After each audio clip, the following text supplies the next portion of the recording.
You know, what if I told you that one of the most exciting young players in the NBA today is a guy that scouts pretty much wrote off? Not because he couldn't play, but because of a single label they slapped on him. This isn't just one guy's story, though. It's about a quiet revolution that's changing the entire league.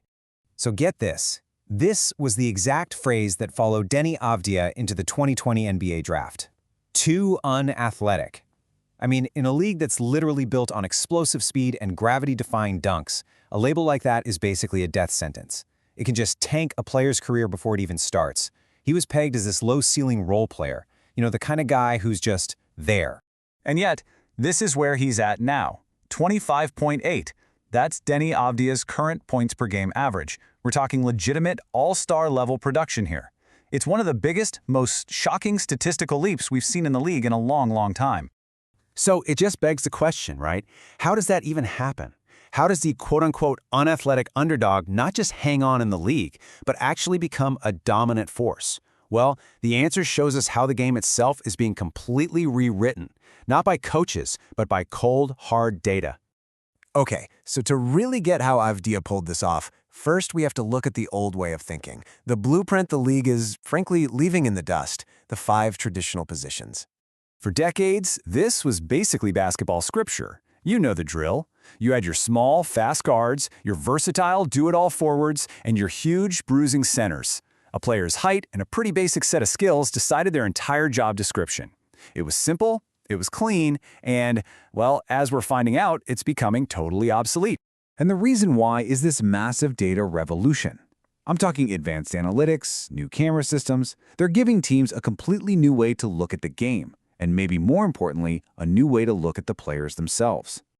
Okay, so here's the deal. Every single NBA arena now has these super advanced Hawkeye cameras. They track every movement, every pass, every shot from every player and the ball all game long. What this does is it creates this enormous fire hose of data that lets analysts just bypass the old, tired labels like forward or center and start grouping players based on what they actually do on the court.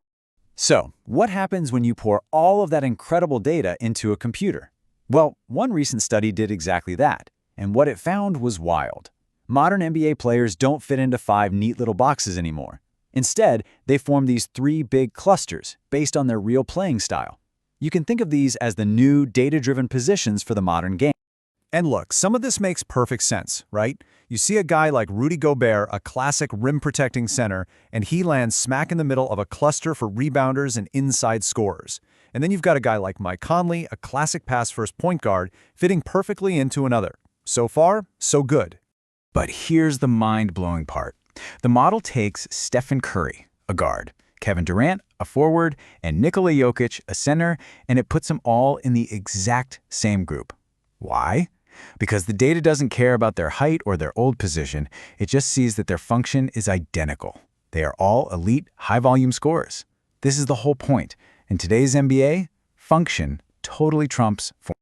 This data-first approach is so powerful, you can actually use it to sort of reverse engineer what it takes to win the league's highest honor, the Most Valuable Player award. One analyst on Reddit actually took this on. They dug through 25 years of advanced stats and MVP votes to create a formula, an MVP score, if you will, to figure out which players had the most MVP-like seasons based on what the data shows voters have rewarded in the past. And what did this formula find? Well, it wasn't just about points and rebounds. The stats that really predict an MVP-level season are these deep-cut metrics like win shares per 48 minutes, which is basically how much a player contributes to winning, and value over replacement player, or VORP. VORP just measures how much better you are than an average, easily replaceable player. These are numbers that get to the heart of winning, stuff that a normal box score just can't show you. And the model spit out some absolutely fascinating results. Like, check this out. In 2005, Steve Nash was the official MVP. But the model says that a young LeBron James actually had the highest MVP score that year. It's a perfect example of how data can tell a totally different and maybe just maybe a more accurate story than the one we all remember. Which, of course, brings us all the way back to Deni Avdija. Now that we have this new way of looking at the game, we can finally understand how the unathletic kid from Israel made this unbelievable leap. I mean, just look at his growth. It was steady, and then boom, it just went vertical. As a rookie, he's scoring just over 6 points a game. Then he gets up to a respectable 14.7 in Washington. But the moment a team really handed him the keys, he just exploded to nearly 26 points a night. The opportunity was huge, sure, but the underlying talent was always there in the numbers. Because when you dig into his actual skill profile, you see his value isn't just about scoring. He's in the 86th percentile for scoring, yeah, but also the 85th for playmaking, and maybe the most telling, the 88th percentile for overall impact on the game. He does a little bit of everything at a high level. That is the definition of a modern NBA weapon.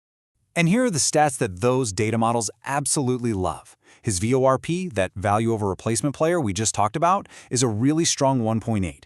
His box plus minus, which basically estimates his impact when he's on the floor, is a fantastic plus 4.2. These numbers prove, without a shadow of a doubt, that his team is just significantly better when he plays. And that's the kind of value that makes any pre-draft label look completely ridiculous. And hey, it's not just about the spreadsheets. His own coach, Chauncey Billups, a Hall of Famer who knows a thing or two about talent, flat out admits he underestimated Avdija. He talks about his heart, his all-around skill, and even calls him a leader. That's the moment when the eye test and the data finally shake hands and agree. It's the ultimate proof. So what does this all mean for the future of the NBA? Well, it really signals this massive shift in how we should be valuing players from now on. Avdija's whole story is the perfect case study. He proved you don't need a 45-inch vertical to be a star. You can dominate with basketball IQ, with timing, and with a versatile, data-backed impact on winning. The game has evolved, and our understanding of what makes a player truly great has to evolve right along with it. And that kind of leaves us with one last question to chew on. If a player who is dismissed as unathletic can turn into a star like this, who else are we all overlooking? As data keeps peeling back the layers of the game, the next hidden superstar might just be hiding in plain sight, waiting for the right numbers to finally tell their true story.